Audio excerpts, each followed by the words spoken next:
Overthinking से means उसे ख़त्म कैसे करें? खत्म क्यों करना है? अच्छी होती है ओवरथिंकिंग, बुरी थोड़ी है। मीन्स हर सिचुएशन में हम सब कुछ भी एजम्पशन लगाते रहते हैं अपने और कंफ्यूज हो जाते हैं, उसमें पूरे एंटेंगल्ड हो जाते हैं। हाँ, please have a seat. Number 1 तो आप ये समझो कि ओवरथिंकिंग कोई बुरी नहीं है। जितने भी साइंटिस्ट हुए हैं पास्ट में, वो आपसे ज़्यादा सोचते थे, आपसे कम सोचते थे? ज़्यादा ही सोचते थे। मैं आपको क्या लगता हूँ, मैं यहाँ बैठा हूँ, मैं आपसे ज़्यादा सोचता हूँ, कम सोचता हूँ? ज़्यादा ही सोचता हूँ, कम तो नहीं सोचता। आप कोई भी टॉपिक दे दो, देखो मेरे पास तो तैयार बैठा रहता हूँ मैं तो।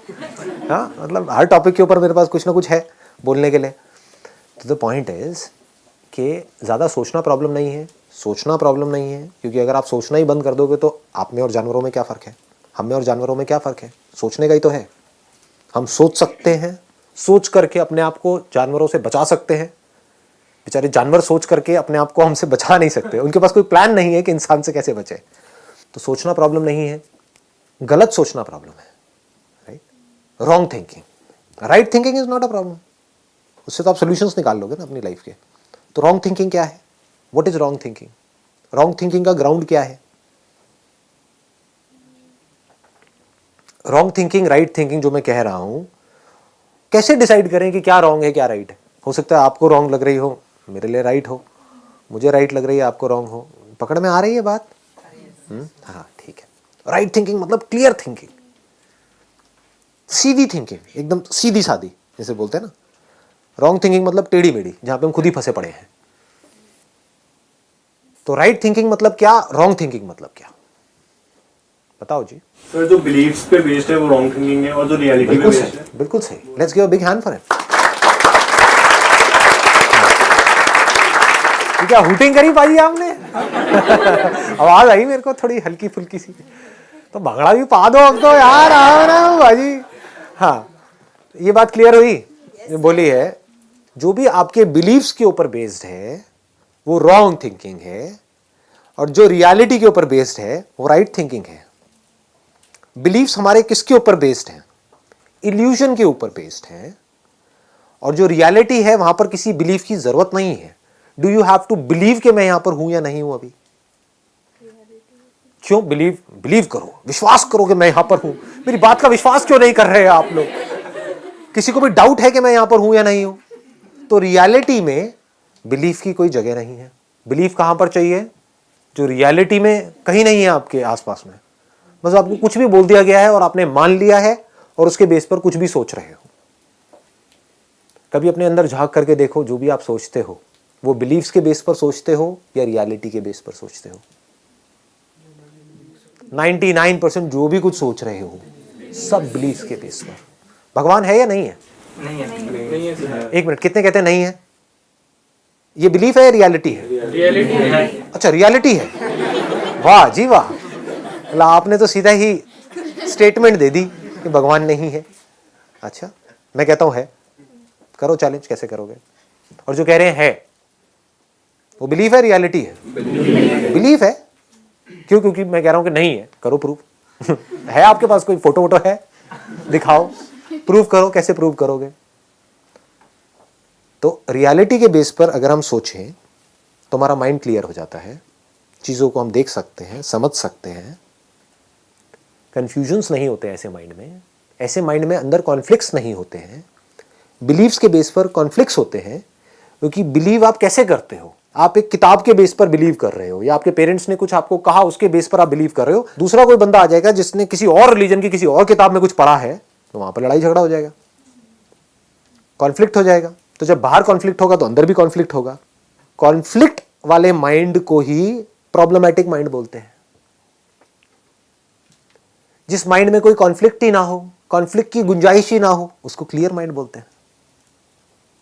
तो क्लियर माइंड कैसे होता है? जो भी बोलना है, जो भी सोचना है, रियलिटी के बेस पर। तो रियलिटी क्या है? भगवान है या नहीं है? क्या बोलना है? रियलिटी क्या है? पता नहीं।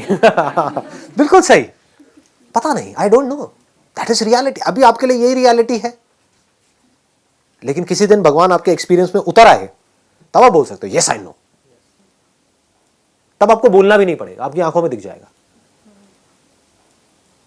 कि भगवान आपके आसपास में है, आपके अंदर है या नहीं है। आप बिलीव कर रहे हो कि भगवान हमारे अंदर है क्योंकि वहां लिखा हुआ है, या आपको पता है कि भगवान मेरे अंदर है? तो बिलीफ और रियलिटी में फर्क को हमको समझना है. If you can understand that, तो ये जो ओवर थिंकिंग जो प्रॉब्लम है, जो आई एम 100% श्योर आप सबकी है, सुबह ब्रेन एक्टिवेट हो जाता है और रात तक जब तक सोने की कोशिश कर रहे होते हैं वो एक्टिवेटेड रहता है. कुछ भी थॉट्स आ रहे होते हैं माइंड में. जैसे कोई भूत की पिक्चर देखी या आपके भाई ने आपको कोई भूत प्रेत की कहानियां सुनाई, अब रात को नींद नहीं आ रही. क्यों नहीं आ रही? क्योंकि डर लग रहा है, भूत प्रेत दिमाग में घूम रहे हैं. तो क्या ये आपके बिलीव्स हैं जिसके बेस पर आप सोच रहे हो, या रियलिटी है? बिलीव्स है. तो अब ये थिंकिंग खत्म कैसे होगी? कैसे होगी बताओ?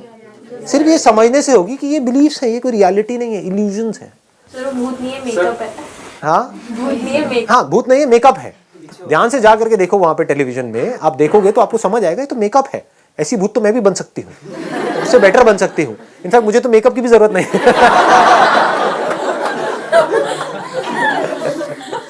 ये आपको जवाब मिल गया है, क्लियर जवाब मिल गया है. अगर किसी पर्सन के लिए अगर हम कि हाँ वो ऐसे हैं वो वैसे हैं, तो दिमाग में उनकी नेगेटिव और पॉजिटिव दोनों बहुत आता रहता है. तो उसको कैसे करें कि वो सच में ऐसे हैं या वो ऐसे दिखा रहे हैं? कि हमारे माइंड में एक कन्फ्यूजन रहती है, एक कॉन्फ्लिक्ट चलता रहता है कि वो जो पर्सन हमारे साथ में है वो ऐसे हैं या वैसे हैं. ऐसे वैसे मतलब अच्छे हैं या बुरे हैं. तो वो अच्छे भी हैं और बुरे भी हैं. दुनिया में ऐसा कोई नहीं है जो सिर्फ अच्छा हो या सिर्फ बुरा हो. बुरे से बुरे में भी अच्छाई होती है, अच्छे से अच्छे में भी बुराई होती है. लेकिन जिस बेस पर आप उनके बारे में अच्छा बुरा सोच रहे हो जरूरी नहीं है वो सच है. वो इल्यूजन भी तो हो सकता है ना. तो रियलिटी है या इल्यूजन है वो कैसे पता लगेगा? उनके साथ बैठ करके पता लगेगा. चाहे डायरेक्टली उनसे पूछो, चाहे इनडायरेक्टली पूछो, डिपेंडिंग अपॉन योर रिलेशनशिप. जैसे आज अगर मैं अपनी बात करूं तो मेरी और मेरी वाइफ की जो रिलेशनशिप है, अगर जरा सा भी कुछ मेरे को लगता है तो मैं सीधा जाकर के उससे पूछ लेता हूं कि मुझे ऐसा लग रहा है क्या. तो वो हंसने लग जाती है कि क्या लग रहा है. मुझे थोड़ी एक्चुअल में पता है कि वो अपने माइंड में क्या सोच रही है. तो मैं क्या करता हूं, जा करके उससे पूछ लेता हूं, तो पता लग जाता है कि वो मेरा बिलीफ था या रियलिटी थी. तो माइंड में कभी भी चीजों को पड़े मत रहने दो. ये जो चीजें पड़ी रहती है ना, ये सड़ने लग जाती हैं टाइम के साथ साथ. किसी के लिए आपके दिल में कुछ बुरा है, कोई नफरत है, ये है वो, निकाल दो ना, उसको खत्म करो. बंदे को खत्म नहीं आया.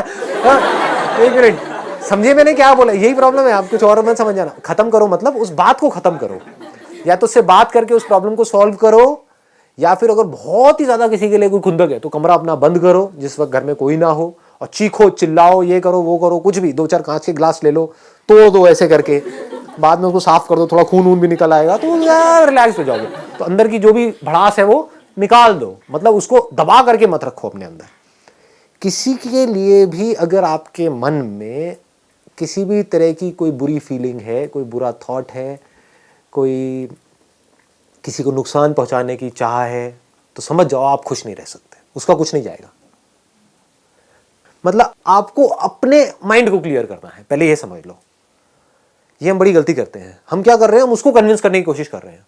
हो सकता है आपकी किसी के साथ लड़ाई हो, लेकिन वो एंड तक आपसे लड़ता ही रहे, मरते दम तक आपसे नाराज ही रहे. आपने कोई गलती कर दी, आप उससे माफी मांग रहे हो, लेकिन फिर भी वो आपको माफ नहीं कर रहा है. तो आपको अपने माइंड को क्लियर करना है, आपको अपने आप को माफ करना है कि I am just a human being, मेरे से कोई गलती हुई और मैंने खुद को माफ कर दिया. अब उसने नहीं किया तो वो उसकी प्रॉब्लम है, वो मरेगा पूरी जिंदगी के लिए, वो सड़ेगा अंदर ही अंदर. इसको सड़ना बोलते हैं, अंदर ही अंदर.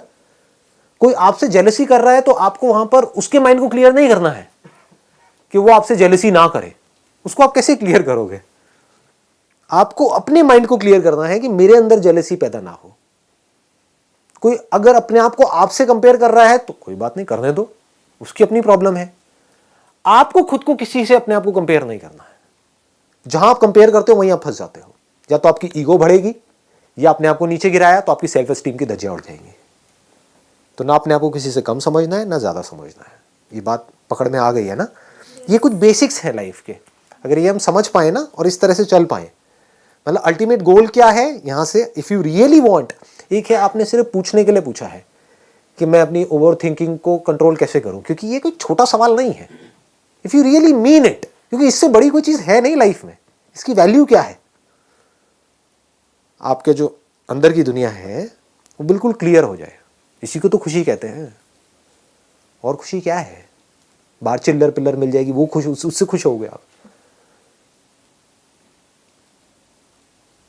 समझे? आपने कहा किसी से कंपैरिजन नहीं करना चाहिए हमें, ऐसे क्यों सर? करो कंपैरिजन, करो और फिर देखो अंदर क्या होता है, तो धीरे धीरे समझ आएगा। नहीं, I am not joking, seriously समझो। आप कह रहे हो कंपैरिजन करना चाहिए नहीं करना चाहिए, तो मैं कह रहा हूँ I may be wrong, I may be right. तो कंपैरिजन करो और अपने अंदर झांक करके देखो क्या होता है, आपकी माइंड की कंडीशन क्या होती है। नहीं, अगर हम किसी बंदे को कुछ देखेंगे नहीं, कुछ समझेंगे नहीं वो क्या कर रहा है क्या नहीं। तो आप कंपेयर थोड़ी कर रहे हो, आप तो सीख रहे हो। Is learning comparison? आप अपने आप को मेरे से कंपेयर कर रहे हो या मेरे से कुछ सीख रहे हो? हाँ, अगर कंपेयर करोगे तो अपनी धज्जियां उड़ा लो। समझ गए? हाँ, कि ये बंदा कहाँ है, मैं कहाँ हूँ, ये वो व्हाटएवर। सीख रहे हो तो चाहे इससे सीखो चाहे गली में किसी भिखारी से सीखो, उसमें कंपैरिजन की क्या जरूरत है? सर हम नहीं करते सर, पेरेंट्स करते। करने दो। अभी मैंने क्या कहा यहाँ पर, ये बात समझ आई कि आपको अपने माइंड को ठीक रखना है, अपने पेरेंट्स के माइंड को नहीं।